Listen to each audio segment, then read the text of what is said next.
with everybody. Okay. Then we have synergists. They work in synergy together. Synergy, which means they work to enhance a movement. So they help the prime movers. They add extra force in the same direction, which helps reduce unnecessary movement, and they can be called fixators because they're typically more fixed in position. So I don't really, this picture is so tiny. But let's say you're gonna shrug your shoulder or pull your shoulder back or down, back and down. Hey, everybody, let your shoulders drop back and down. Just release some of that tension, yes. That's mostly a triceps movement if you do that, but your deltoids and your pecs are also working there as well. So drop your shoulders and feel all your muscle movements. Ooh, ah, ooh. All right, so you have prime movers, antagonists, and synergists. And what they do, well, they can cause flexion. Flexion is typically your big movement. A muscle that crosses on the anterior side. Which way is the interior side?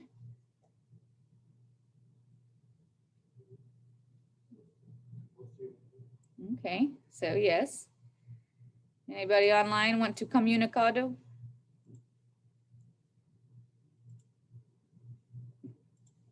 Interior side. Also known as your ventral side.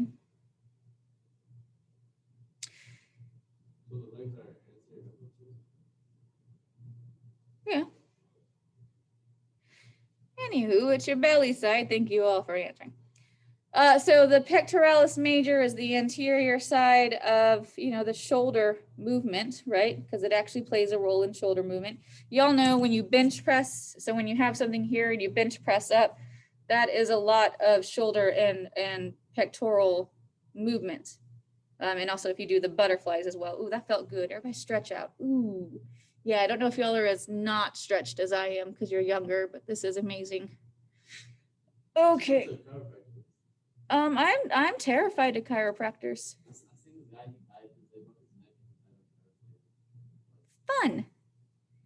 Fun net breaking story. No, I mean, like, I understand. I work with Dr. Bradley and Dr. Fallbacher, and they're actually very good at what they do. But the idea of somebody cracking my bones is terrifying. Thank you very much. So no, I will not. And then, what's happening? Apparently the pectoralis major also helps with something with, I don't know what's happening in this middle picture. And the biceps, what is Pracky? What, you're moving it up? You're moving it up. What is happening? Extended arm moving up. Okay, I see what's happening. Okay, your extending arm, it's an extended arm, you're moving it up. The pecs are playing a role in that, as is, I think, the deltoid and your shoulder. Anywho, what you need to know is a muscle that crosses the anterior side of a joint produces flexion. That is what you need to know.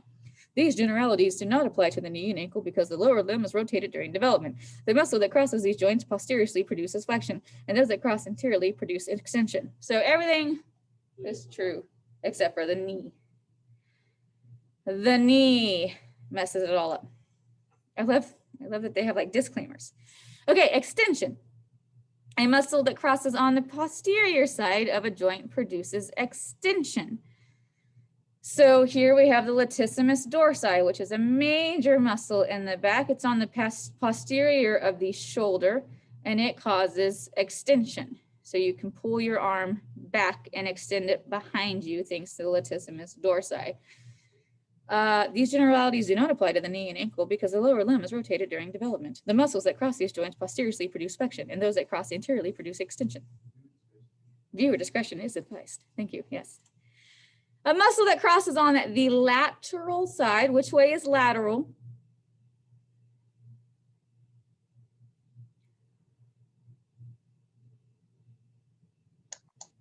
Horizontally?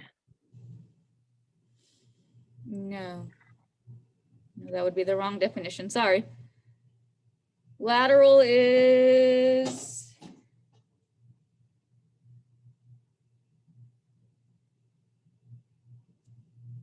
Not you. Not talking to you. Talking to them. People being weird. Is it to the middle or to the side?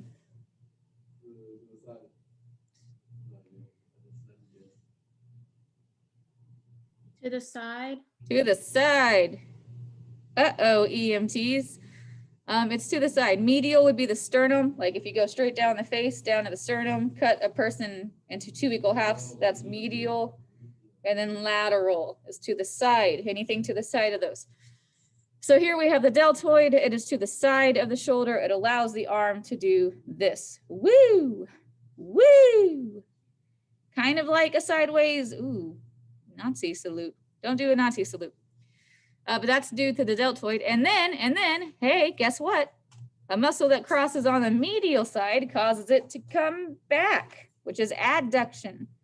So abduction to the deltoid, adduction from the teres major. Abduction, adduction. Oh, yeah. Yeah. Yeah.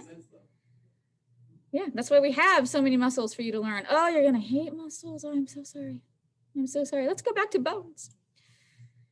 Okay, so we have fixators, we have synergists, we have prime movers and antagonists. We have those that cause flexion, extension, abduction, and adduction as well. And then we have naming schemes when it comes to muscles. So you have to understand that many different people ended up naming muscles as they were discovered in the human body. So you can have a skeletal name that has to do with location. So where the bone or body region that is associated with that muscle, like the temporalis is right here at the temple, okay? Temporalis. Then you can have a shape naming it. The deltoid, somebody thinks, looks like a pyramid. So we call it a deltoid muscle. Then size. Maximus, minimus, longus. So large, small, long. You get that, okay. Direction of fibers or fascicles. So the way that the muscle fibers run along the body, you have a rectus. Rectus means straight up and down. We have the abdominal rectus. They go straight up and down the abdomen. And then you have your obliques. You have your external and internal obliques, and they are at an angle. And then the number of organs, which means the number of basically heads to the muscle. So biceps, we have 2. Triceps has 3. You get it? You got it, right? It all makes sense. So previous, we said that the direction of fibers or fascicles can also be part of the naming scheme of muscles. Well, hold on to your gluteus maximuses because there are quite a few fascicle arrangements. First, we have circular. You have a lot of circular arrangements in the body. A lot of them are just sphincters. You have a ton of sphincters. You can esophageal sphincter, pyloric sphincter, anal sphincter. You have sphincters you don't even have control of, which have different names, and then a whole lot more because you actually have tiny sphincters in either your arteries or veins too, because they are directional and things can only flow one way through a sphincter. But circular is an arrangement, and so you can have the orbicularis oris. It's what allows you to pucker your lips, like for a kiss. Like you remember Sebastian in The Little Mermaid? And he like puckers his lips like this. Remember that? Nobody? Okay, well that's fine. Because I do. And then you can have convergent, where they all are coming to a point. Everything's it's converging onto a single point. Your pectoralis major converges over to the shoulder joint on either side. Okay. Then you have fusiform, which I actually don't have a definition for fusiform. Let me look it up on my handy dandy phone. While y'all just incorporate all this information into your head brains. Tapering at both ends, a spindle arrangement. That makes a lot of sense considering the biceps, what we're looking at. And you see how it tapers at both ends. Ooh, tapering. And so it is a spindle. Anybody spindle? What? Oh, spindle fibers. Yes, that's a thing. I was thinking once again, Disney. I got to get out of Disney apparently in my head. In your head. And then we have parallel. So the sartorius, which is a strap of muscle that crosses from your hip to the front of your interior thigh.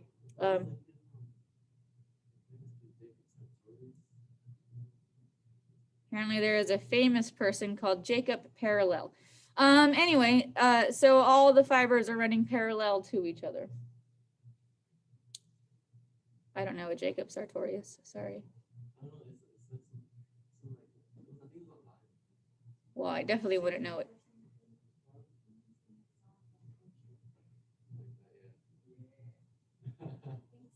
Okay, all right, somebody else from TikTok says Pedro.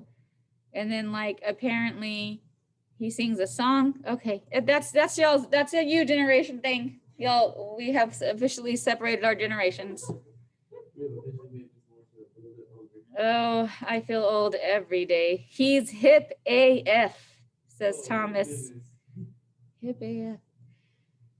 Then you have a unipennate, which means they are all going to one side. So extensor, it extends. Digitorum, it extends the digits. Longest, it is a long digit extensor. Do y'all see that? Do you see how that name works?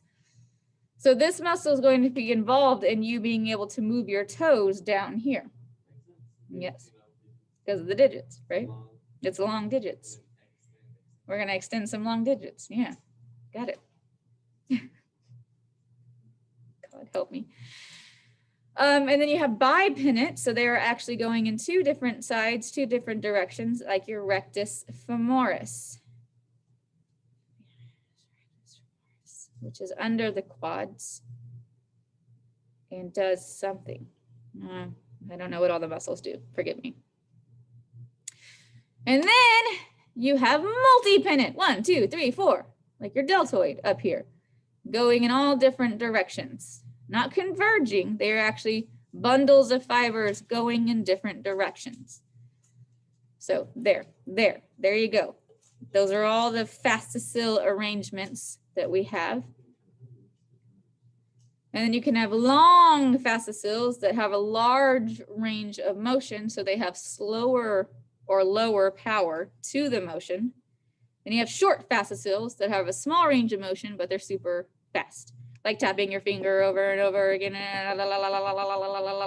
doing things like that would be a short fascicle. But like running long distance, that's actually more of a low power movement. Takes a lot of the major muscles, even though some people can run super, super, super fast. It's a big motion. Questions so far? He likes this better than the other one. Everybody loves macro better than micro. Micro is hard to comprehend. It's micro. Macro you can see. You're like, ah, got it. That's why y'all like 1407 more than 1406 in biology. It's easier to comprehend. Oh, I forgot about the leverage systems. Oh, I hate these. Okay, muscles use leverage. They're lever systems. They all are. Every single muscle is. They use fulcrums, they pivot, whatever. So the lever is a rigid bar, like a bone, that moves on a fixed point called a fulcrum, which is your joints. You have more joints, remember, than you have bones in the body, right? Because we have so much more things to move than we do having straight, fixed, long regions. Effort is the force supplied by your muscle contraction to make the lever move. It can just be moving itself, or it can be lifting something, whether it be light or heavy. And load is how much it's lifting, the resistance of it, including gravity and friction, and it's moved by that effort. We have 3 types of levers in the body system. You basically just have to memorize what is what. First, though, if you have a long fulcrum, a long load, but a very small pivot point, you actually have to do less work. because the pivot point is so short, you don't have to put in a lot of force to move the arm. That's basically what this picture is showing. Versus if you were like in a seesaw type of situation, not only is your effort spread out along your movement, but you also have to not balance so much, but you have to put more effort into it. I mean, go back. Having this jack lift a car, all you're doing is pushing a thing up and down. But if you have ever been somebody who's hauled a lot of gravel or dirt for whatever reason, I love hauling dirt, by the way. I don't know why it's a favorite thing. I don't know why. It just makes me feel so powerful. I'm like, yeah, moving dirt. Yeah. Life of a gardener. What can you say? You are not going as fast and it's not as smooth, and you have to apply more force to get that fulcrum to pivot the load.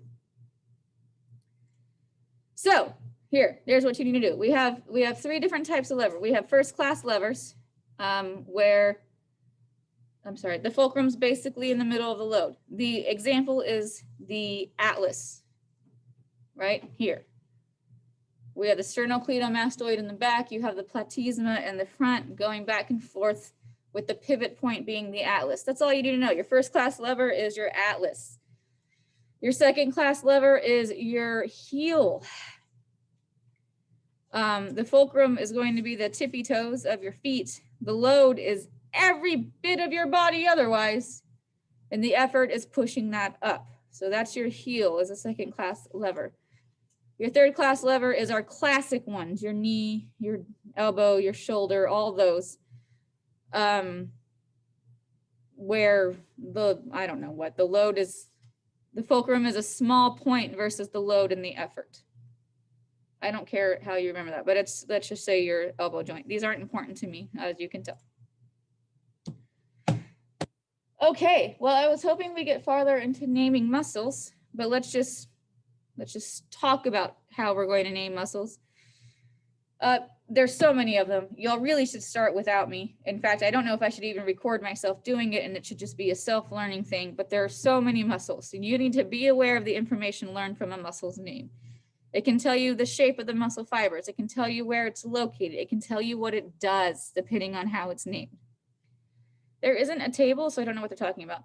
Relate muscles, locations, and attachments to its actions. Act out movements for yourself and feel your muscles working under your skin. Because remember, you are just a walking bag of ocean fired by electricity, moving tissue around with the dust of the stars in your veins. You're crazy. You're crazy. You're a crazy thing. I don't know how we were ever made. I don't know what we are. Movement of the face is fun. I really wish we weren't wearing masks. Y'all aren't. Y'all can do these.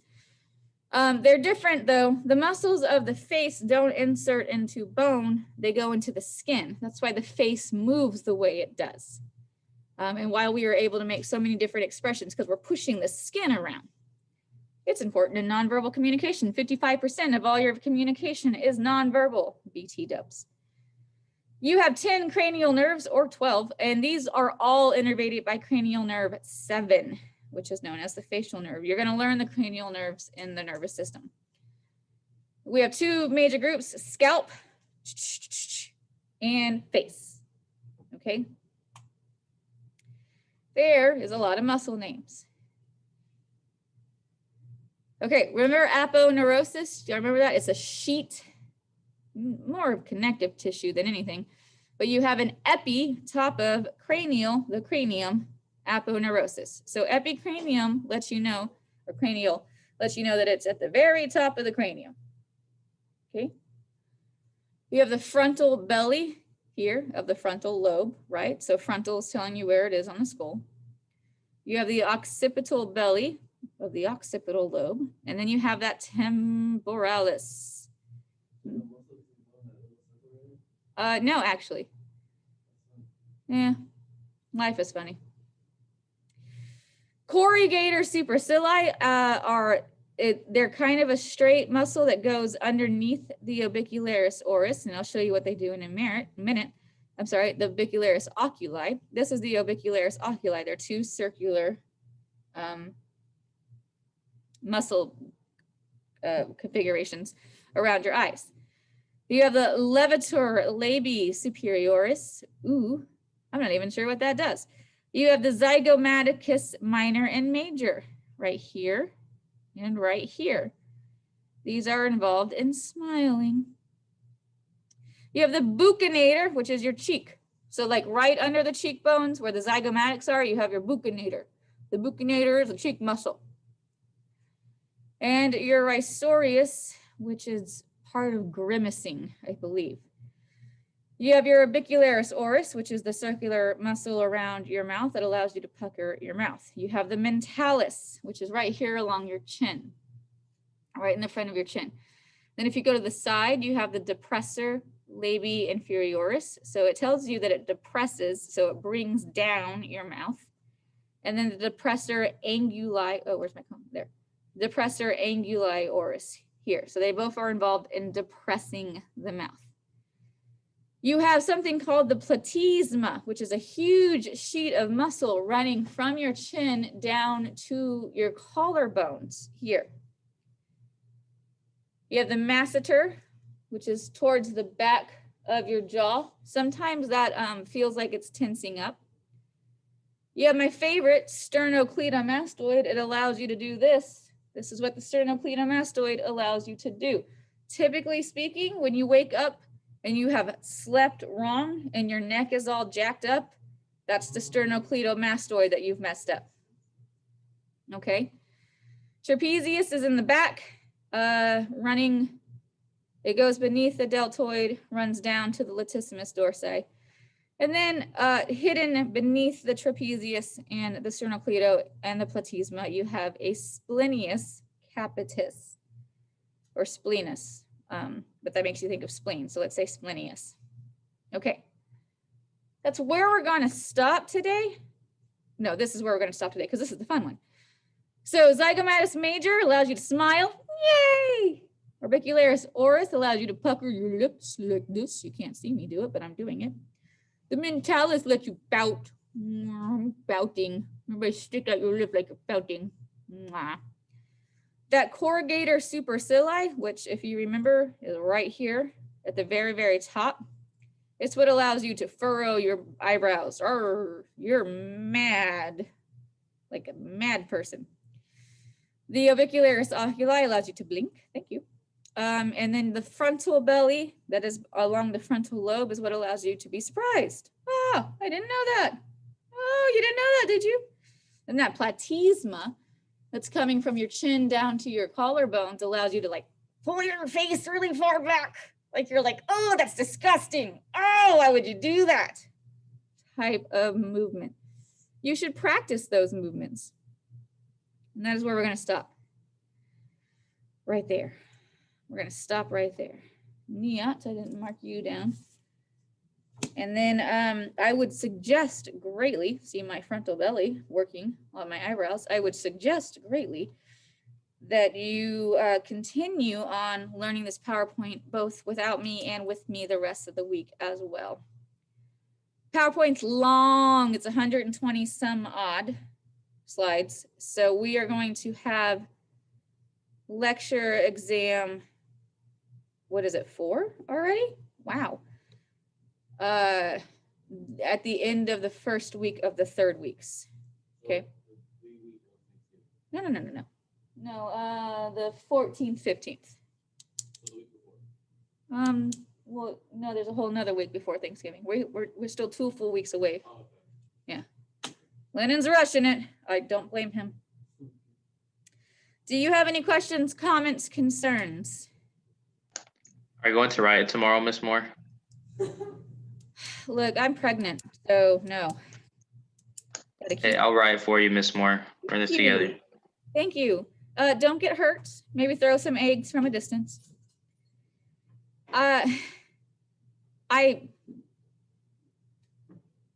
Large voter turnout, if this eases your minds at all.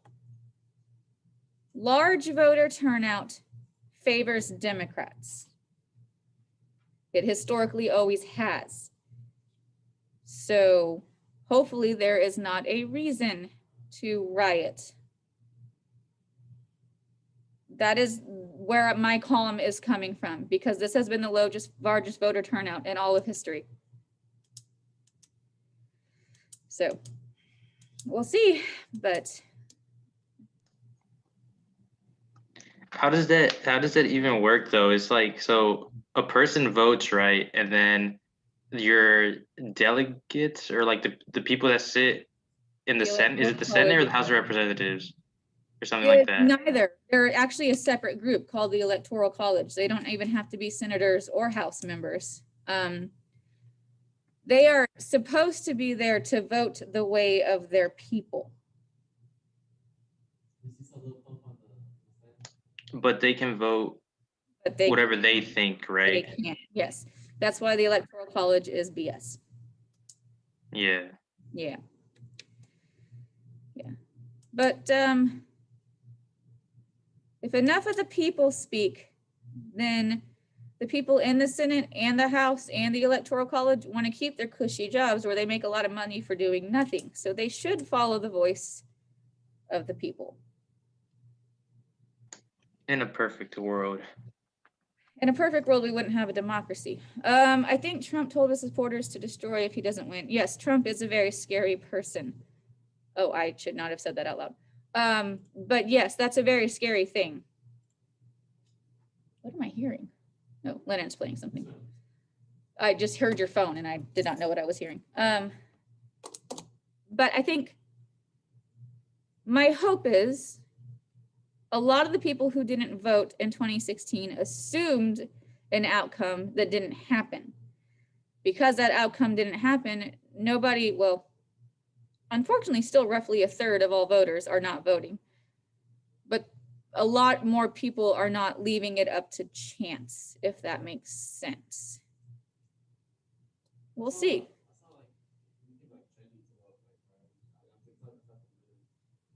What's trending?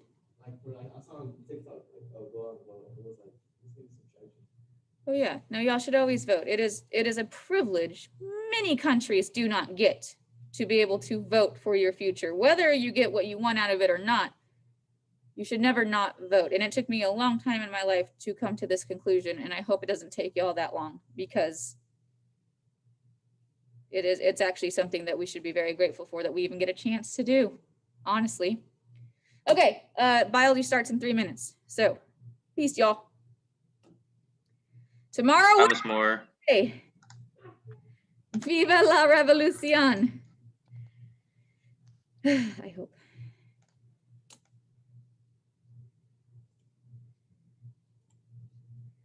Oh, it's you, Lennon. Lennon,